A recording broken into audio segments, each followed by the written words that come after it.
नमस्कार मित्रांनो, मी कृष्णा भोसरे. गेल्या 1-1.5-2 वर्षापासून मी सेंद्रिय शेतीवर काम करतोय आणि आपण आयुर्वेदाचा घेतलेला एक सुंदर रिझल्ट असा बघणार आहे. ताई, तुमचं नाव काय? माझं नाव अश्विनी संतोष वाकळे, राहणार कंशेवाडी.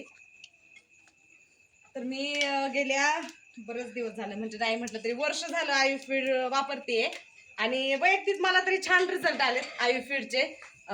लास्ट टाइम ज्यावेळेस मी फर्स्ट टाइम स्टार्टिंगला सुरुवात केली त्यावेळेस मी थोड्या दिवस रिझल्टसाठी आयुर्वेद वापरलं होतं आणि नंतर काही कारणास्तव बंद केलं. तर त्यावेळेसच मला त्याचा रिझल्ट समजला होता की ज्यावेळेस बंद केलं त्यावेळेस माझं 35 लिटर मी दूध कमी आले होतं आणि नंतर त्याच्यानंतर मी परत चालू केलं. त्याच्यानंतर रिटर्न जाग्यावरती तरी नाही, पण हळूहळू गाई परत स्टेबल झाल्या आणि छान असा या प्रोडक्टचा रिझल्ट मला आलेला आहे.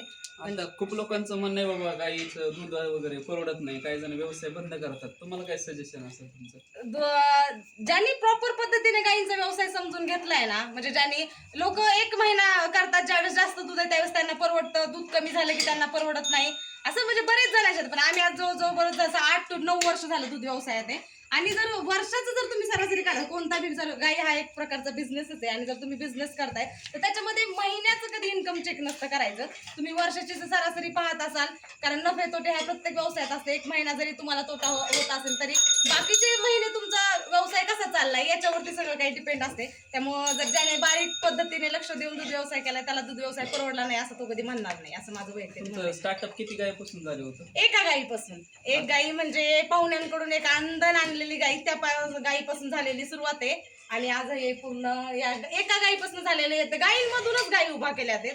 आम्ही काही पर्सनल दुसरा काही एकदाच 4-10 लाख 5 लाख खर्च करून उभा केलेला गोटा नाहीये.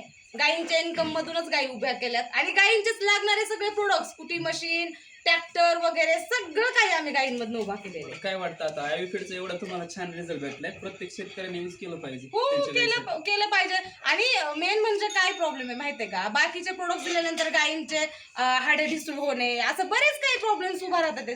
पण हे नॅचरल आहे, नैसर्गिक आहे ना, याच्यामधून गायींना कोणत्याच प्रकारचा कसलाच प्रकारचा त्रास नाहीये. आणि मग आता याच्यामध्ये आपण नैसर्गिकरित्या जर वापरत असेल तर गायींसाठी चांगलंच आहे. त्याच्यामुळे हे वापरलंच पाहिजे प्रत्येकाने. एकदम वेलकम.